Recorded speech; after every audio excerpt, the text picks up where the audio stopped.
Purihin po ang Panginoon sa umagang ito at salamat po Brother Reggie sa pagpapakilala. Gayman, ang pinakamahalaga pong ating makilala ay ang paksa at ang focus ng ating buhay. Walang iba kundi ang ating Panginoong Jesucristo. So sa ngalan po ng ating pong konferensya na ngayon po ay nakakalat sa iba't ibang lugar ng Quezon. Hinati po ang Quezon, mga kapatid. Ang mainland ay ngayon po naka-schedule. At sa darating po namang Sabado, ang inyong mga lingkod ay maglilingkod sa mga isla-isla. Narinig ko nga kanina, parang maalon, ano? So, masaya yon, lalo na sa Kapulilyo. Yung mga taga roon ay enjoy. Ayaw nila nung tawag po yung lantap. Ayan. Boring daw yun. Gusto nila may ganon-ganon. Ayan. Parang roller coaster. Masaya. Okay? So yun po ay sa susunod na Sabado, mga kapatid. So sa ngayon, ang buong Quezon po ay nasa mga pagpupuri. At napakalaga na sa ganitong pagpupuri ay ating isipin, ano ba yung ating ipinagpupuri sa Diyos? Ano ba yung ginawa? Ano ba yung kabutihan ng Panginoon sa ating buhay? Sapagkat malibang may makita tayo at maranasan na kabutihan ng Diyos, ay hindi rin tayo magtatanong ng kagaya ng tanong ni David. Ano ba yung tanong ni David? Anong aking may gaganti sa lahat ng kabutihan ng Panginoon na ginawa niya sa akin? No? And doon din po nag-umpisa ang misyon. So, nice kong ipagbati ng ating pong presidente, of course, Pastor Jasper Torres. At ganun din po ang ating pong executive secretary, si Pastor Juby Estrada, at ang ating pong bagong treasurer, si Elder Rubini Vargas. Yan. At salamat po sa pagtanggap sa inyong mga lingkod sa lugar na ito. So, ngayon po, ay meron po tayong tema. Actually, ito po yung tema ng ating World Church. Tema din po ng ating konferensya. At ngayon po yung tema ng ating pong pagpupulong na ito, Mission, Refocus, Be His Witness.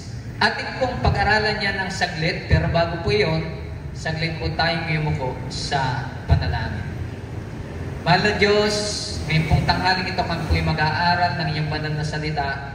Aming hiling na kaunawaan at pagkasi ng banal na Espiritu ang mapasa aming puso't isipan sa aming pagbubulay-bulay ng inyong banal na mensahe sa pangalan ng aming Panginoong Yesus. Amen.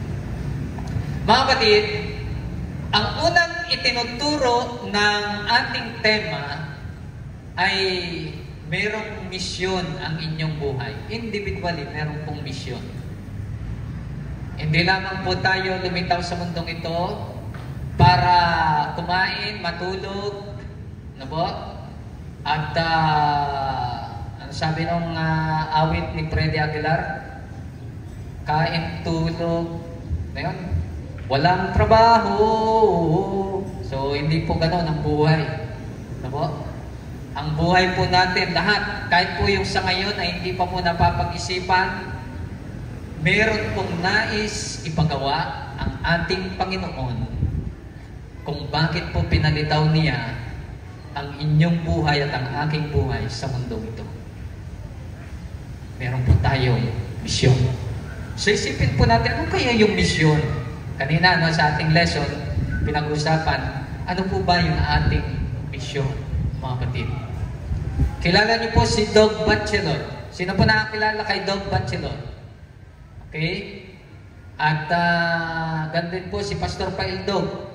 Yan. Pastor Asoy, Pastor Asuncion, mga magkakamag-anak daw po yan.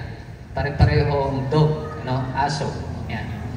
So, si Pastor Doug Batchelor, dati pong buhay niya ay parang ng aso. Kung saan dalahin, no? Siya po ay nabuhay na bilang hippie. Ano po? Yung ganyan sa daan. Kung kayo nandun sa ibang bansa, yan nakaganyan sa kalsada at kung saan po pumunta.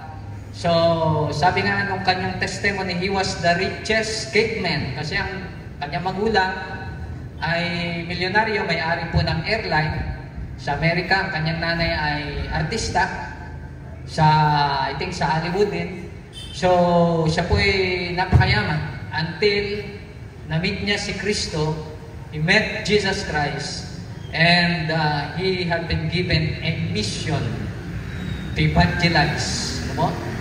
At sa ngayon, kilala po natin si Pastor Doug Batchelor bilang isang mangangaral ng ibang bansa. Mga kapatid, so yung ating buhay ba ngayon ay siyang gusto ng Panginoon sa atin?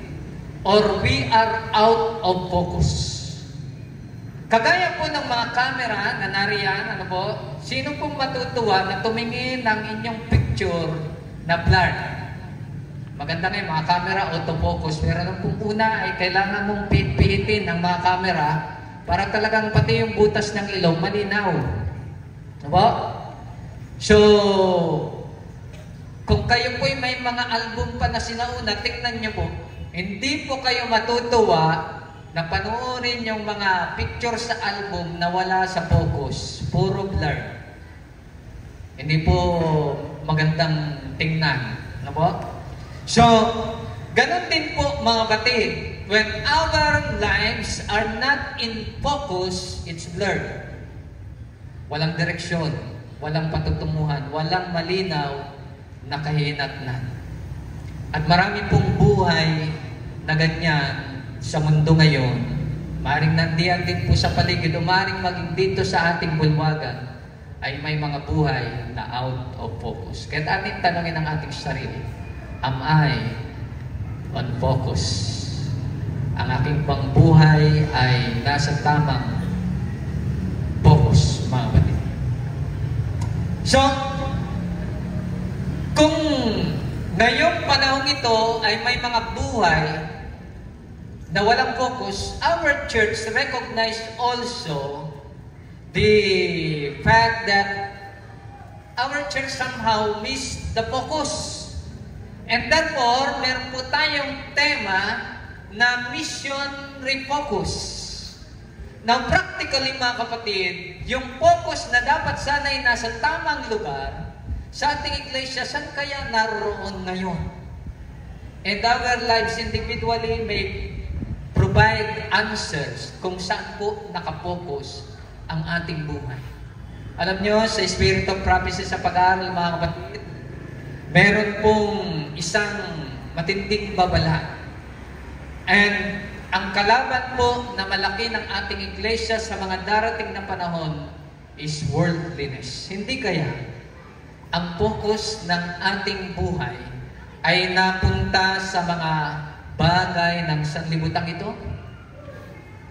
Hindi kaya tayo'y nasa panganib, na po, nung sinasabi ng Lucas Kapitulo 22 o 21, ang talata po ay 34, na ganito po ang ating mababasa. Kung may Bible po tayo, ito po'y babala para sa mga huling panahon, mga kapatid. At ito po'y babala sa mga buhay na maaaring mawala sa tamang focus. Sabi dito, subalit mag-ingat kayo sa inyong sarili. So hindi po yung sarili ng iba ang ating pag-iingatan, yung ating sarili mismo. Na baka magumon ang inyong mga puso. Gusto ko po yung salitang yan. Napakalaga po yung puso. Ano po? Yung puso. Ititin po natin maya-maya. Ang inyong mga puso sa katakawan, sa kalasingan. Hindi naman tayo naglalasing, pero I think that's another word for maybe we are gumon. Ano po? Tayo po ay enslaved ng maraming mga bagay. Kalasingan, okay? At ito po, mga simpleng bagay pero baka makawala din po ng focus sa mga alalahanin ukol sa buhay na ito at biglang dumating ang araw na iyon na parang bita. Surprise, mga kapatid. So kapag tayo po'y nawala sa focus, ay napakamapanganib. Baka dumating ang araw na yon sa atin na parang bitat. So marami pong distractions sa ating mundo at maaaring alisin ang ating buhay sa tamang focus. Na mga kapatid, babala din po ni Juan, ang nagbabala po ngayon ay si Lucas, pero si Juan ay meron din pong babala sa aklat ng unang Juan, Kapitulo 2, at ang talata po ay 15, na ganito po ang ating mababasa. Huwag ninyong ibigin ang sanlibutan, ni ang mga bagay na nasa sanlibutan. Ang pag-ibig ng Ama ay wala sa sinumang umiibig sa sanlibutan. So maaaring ang ating puso hindi kaya nakuha na ng mga bahay, ng kayamanan, ng mga sasakyan, ng mga lupain, ng mga ari-arian na ukol sa sanlibutang ito, mga kapatid. Actually po, magandang maging mayaman. Napaganda po. Nakikita ko po sa ating iglesia, parang katulungan siya na mapadali ang gawain, no po? At maging sa ating personal, mas marami tayong matutulungan na nangangailangan kung meron tayong pera, mga kapatid. Merong pera. At madalas din po nating idinidiin, bagaman ang ating leksyon kanina ay may babala tungkol diyan, hindi po masama yung pera per se. No po? Ang evil ay nandito. Ay sinabi ko sa inyo, yung puso. Ano po? Yung puso. So, marami po maging mga lingkod ng ating Panginoong Yesus ay nadali po yung puso sa mga bagay ng sanlibutan. Ano po? Kasi ang yaman ay agaw eksena. O kung sa focus ay may kung agaw lang po, saglit na inagaw tapos balik. Kung minsan po ay talagang siya na po ang nasa spotlight. Siya na po ang nasa spotlight. Siya na po ang umi-eksena, mga kapatid. Sa lumang tipan ay kilala natin si Solomon. Maganda na siya po ay hari, influential, powerful, merong kayamanan, and yet, yun po marahil ang naging dahilan ng kanyang pagbagsak, mga kapatid. Kung hindi tayo mag-iingat, mga minamahal, kung ang focus na kagaya ng nangyari kay Solomon ay nawala sa Diyos, lumipat sa kayamanan, ano po? And by the way, mga kapatid, gusto ko pong sabihin sa inyo na hindi pwedeng pantay ang Diyos at ang kayamanan. Hindi pwede. Now, sabi na po ng ating Panginoong Yesus mismo, you cannot serve two masters. Mamimili ka lang kung sino talagang focus. Ano po? So, either ang ating puso ay madali ng kayamanan o ang ating puso ay nasa Panginoong Yesus. So, ganyan po ang nangyari kay Solomon. At maging sa misyon, mga kapatid, ay parang nakikita ko na itinidiin ang ating Panginoong Yesus na hindi ganun kahalaga ang kayamanan pagdating po sa misyon. Why? Ang ating Panginoong Yesus sana, nung dumating, ay merong isang karwahe ng ginto. Ano po? Pero pansinin nyo, maging nung ipanganak, magpapasko na. Saan ipinanganak? Hindi sa lying in, hindi sa maternity clinic, ano po? Hindi sa banig na maganda o sa kutsyon, kung uso pa man yung mga hilot na kagaya nung una, sa sabsaban, mga kapatid. Ano po? At nakikita din po ng Panginoon, ng ating Ama sa Langit, na the people around the world does not necessarily need the most. Hindi po itong pinakailangan natin ng kayamanan. Dahil kung ganon, ang pinadala sana ng Panginoon, tigi-isang baod sa atin. Pero ang kanyang ipinadala sa atin bilang regalo, ang kanyang sariling anak. Jesus Christ. Dahil siya po ang higit sa lahat ng kayamanan. Siya po ang tanging yaman ng mga tao. Especially natin na bayan ng Diyos. Of course, kagaya nga ng sinabi kanina sa ating lesson, kailangan natin mahirap, mayaman, ang issue ng pera ay laging nariyan mga kapatid. But the focus is very important. Diba? And kung pag-usapan po natin ang huling araw mga kapatid, I just like to remind you, remember Laodicea. Alalahanin natin ang Laodicean Church. Ano po ang sitwasyon ng Laodicea mga kapatid? Ang sabi doon, ako'y mayaman, mariwasa, hindi ako nangangailangan ng anumang bagay. Basahin po natin, nandyan po sa Revelation chapter 3, and that pertains to the last church before Jesus Christ comes. Nang kanyang palagay sa kanyang sarili, ako'y naging mariwasa. I don't need anything, pero sa paningin ng Diyos, ang sabi niya, kawawa ka, ikaw bad. Aba, miserable ang iyong kalagayan, mga kapatid. So, remember, Laodicea. Pwede sanang right now. Posible po ba, mga kapatid? Diba? Posible ba na ngayon mismo, alang-alang sa ating misyon, bagsakan tayo dito ng Panginoon ng tig-isang baol? Kaya ng Diyos? Tig-isang baol ng ginto, bagsakan tayo. Kaya po ba? Posible? Imposible. Posible. Ang yaman ng Diyos. Baka hindi lang ng 2 baol, 5 baol. Patay nga lang tayo lahat dito. Ano ba? Bagsakan ka ba naman ng baol ng ginto?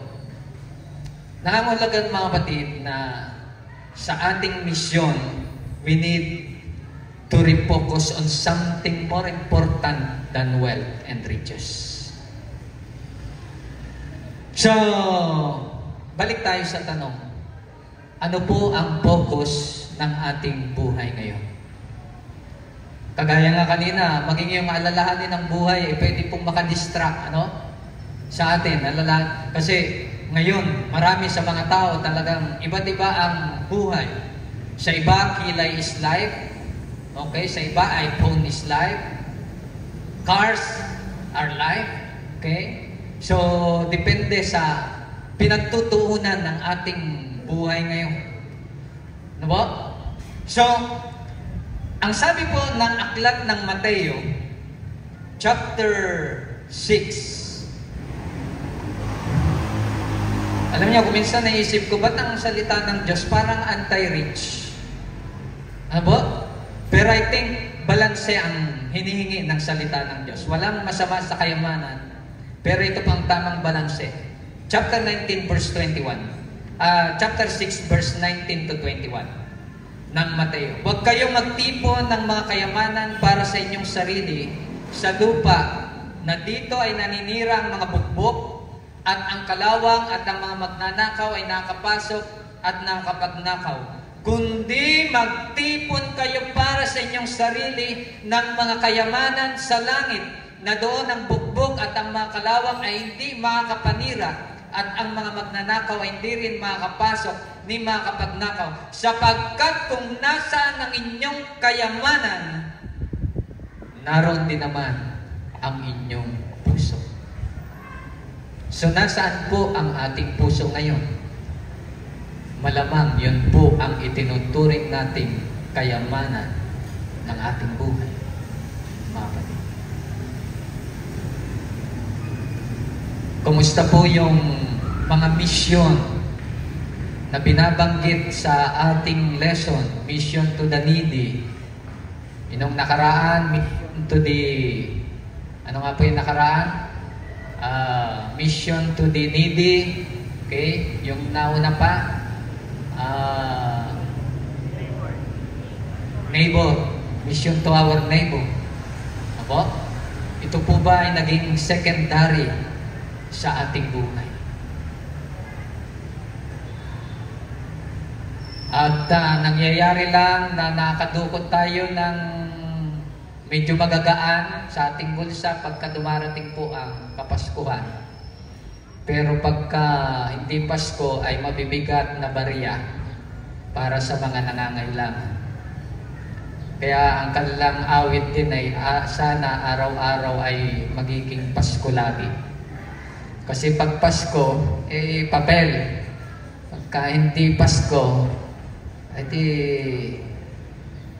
kung ano po ang madukot, mga kapatid. So, hindi po nawa maging ganon ang focus ng ating buhay. Well, ang turing po ni Pablo at ng salita ng Diyos sa mga bagay na ito ay basura. Marami tayong pinagtutuunan ng ating buhay na in the end, kapag ka nandun na po sa dulo ng buhay, kung ang ating pag-usapan ay kamatayan, o sa dulo ng sanlibutan, kapag ka dumating ng ating Panginoong Yesus, sila po ay rubbish, basura. Kung napanood niyo po yung video ng Japan, tsunami, ang gagandang mga sasakyan, nagmistulang parang mga basurang inaanod ng tubig, mga kapatid. So, ganun po ang realidad. Maring tayo lang po ay biktima ng misconceptions. Meron tayong mga peer pressure na dapat ikaw para maging successful sa buhay, meron ka nito, meron ka niyan, meron ka ng ganito. Mahalaga po yung mga bagay na yan para sa ease ng ating buhay, mga kapatid. But ito po ang pinakamalaga. Kung kayo din po ay nakapagbiyahe na sa eroplano, isa po sa reflections ko habang nagbiyahe, mga kapatid, gaano man kalaki ang isang bagay na nandito sa mundo. Sabihin natin merong building na kasing laki ng Mauban. Buong bayan ng Mauban, isang building. Pagdating mo pala doon sa space, mga kapatid, sa impapawid, wala, nawawala po sa paningin. Ganun lang po pala ang nakikita ng Panginoon actually. Kaya ang tawag ng Panginoon sa mga bagay ng mundong ito ay basura, rubbish, insignificant. Ang mahalaga lang po sa paningin ng Panginoon ay ang kaligtasan ng ating mga kaluluwa at ang kaligtasan ng mga taong nakapaligid sa atin. And that is what we call mission. Yun po ang mahalaga, mga kapatid. Remember J.N. Andrews. Kung kilala niyo po si J.N. Andrews, mga kapatid, kung saan ipinangalan sa kanya ang Andrews University. Siya po ang unang pioneer missionary ng Europe. So pumunta po siya, and during that time ay matitindi po ang mga kalagayan, ang sitwasyon sa Europe. Parang meron din pong pandemic, epidemic. During the course, nawalan siya ng anak sa kanyang pagmi-missionary. Hindi lang yata isa, parang dalawa. And I think si Andrews mismo ay namatay sa mission field.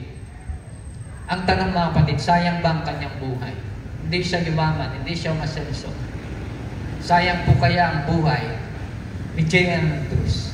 Sayang po ba ang buhay ng mga pioneer missionary na kagaya ni Kerry na dinala ang balita ng Panginoon sa mga liblib na lugar sa Africa? Ang mga misyonero na pumunta sa India, sayang po ang kalang buhay, hindi umasenso, hindi umaman? Hindi, mga kapatid. In the eyes of God, ito po ang buhay na totoong napakalaga. So balik po tayo sa ating susing talata. Pilipos, chapter 3, verse 7 and 8, mga kapatid. And ito po naway magbigay sa atin ng balanseng pananaw, kaugnay sa kayamanan, at sa talagang focus na dapat natin pagtuunan. Sabi dito, gayunman ang mga bagay na sa akin ay naging pakinabang. Mga material na bagay marahil ay inari kong kalugihan alang-alang kay Kristo. Higit pa ron ang lahat ng mga bagay ay inaari kong kalugihan dahil sa higit na kahalagahan na makilala si Kristo Jesus na Panginoon ko. Alang-alang sa Kanya'y tiniis ko ang kalugihan ng lahat ng mga bagay at inari kong basura lamang upang makamit ko si Kristo. Mission refocus, mga kapatid, starts by focusing our hearts to Jesus Christ. Kamusta ang focus ng ating puso ngayon? Si Kristo po nawa ang focus ng ating mga puso sa oras na ito. Siya po nawa ang kayamanan ng ating buhay. Siya po nawa ang maging tanging yaman ng ating buhay. Ang mundo at si Satanas ay nag-iimbento ng mga bagay-bagay sa mundong ito, no po? Maging ang ating mga gadget ay maaring makaalis ng ating focus sa ating buhay, mga kapatid. Pero kapag kay pinukus natin ang ating buhay sa ating Panginoon, Jesus Christ will focus our lives to mission. Tumingin tayo sa ating paligid. Ilang mga tao diyan ang nangangailangan ng pag-asa. Ilang mga tao diyan ang nangangailangang marinig na si Kristo ay malapit nang dumating. Ilang mga tao diyan ang nangangailangang malaman na kailangang ihanda nila ang kanilang buhay sa mga malaking pangyayaring dumarating sa sanlibutan ito. And the Church of God is given the mission to do it and to tell them, to go and tell them that Jesus loves them and Jesus will soon come. Mga kapatid, sabi nga, ang una nating mission ay sa Jerusalem. Diba? Pagkatapos ay sa Judea, Samaria, the ends of the world. Yung ating mga kasambahay, yung ating mga kapitbahay, yung ating mga katrabaho, yung ating mga kakilala, kabatch, kakumare, kakumpare, mga kamanggagawa. Diba? So, ito po mga kapatid. In the end, kapag ka ang ating buhay ay nakapokus sa ating Panginoong Jesucristo, mga kapatid, meron lamang pong dalawang sasabihin si Jesus at the end of the day or at the end of the world. Ang una po ay malungkot. Ang sasabihin niya, lumayas kayo sa aking harapan. Hindi ko kayo nakikilala. Ito yung mga taong na-miss ang focus. Hindi nila binigyan ng maraming panahon o actually hindi nila ibinuhos ang kanilang buhay na makilala kung sino si Jesus. Therefore, at the end, ang kanilang narinig, lumayas kayo, hindi ko kayo nakikilala. At ang pangalawang mga kapatid ay ang masayang commendation na naway siya ding ating marinig. Nang sabi ng ating Panginoong Jesus, well done, good and faithful servant. Ibig sabihin, ginawa ng maayos ang misyon ng Panginoon. So mga kapatid, sa ating buhay, alin po ang nais nating marinig? Hindi po ba nais nating marinig ang sinasabi ng ating Panginoon? Well done, good and faithful servant. Nawa sa dulo ng mundong ito, o maging ngayon sa ating buhay, hindi na natin kailangang hintayin ang dulo. Ating naririnig at maririnig ang komendasyon ng ating Panginoong Jesus. Well done, good and faithful servant. Pagpalain ng Panginoon ang ating buhay, samantalang muli nating ipinopokus ang mga ito sa ating Panginoong Jesucristo. God bless us. Jesus' name.